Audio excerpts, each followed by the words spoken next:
ल साथीहरू, तितो करेलालाई यसरी मसिनो पातलो बनाएर cut cut cut cut cut काट्ने काम गर्नु होला है।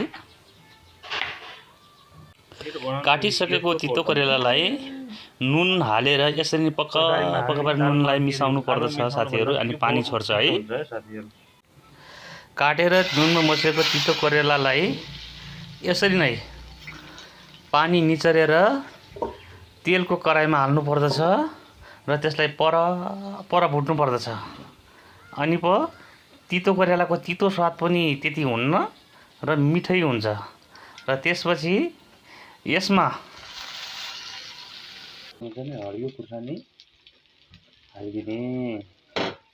अब चाहिँ त्यसमा थोरै काटेको लसुन हालिदिने। स्वाद अनुसार थोरै नुन हालिदिने, स्वाद अनुसार मात्रै है।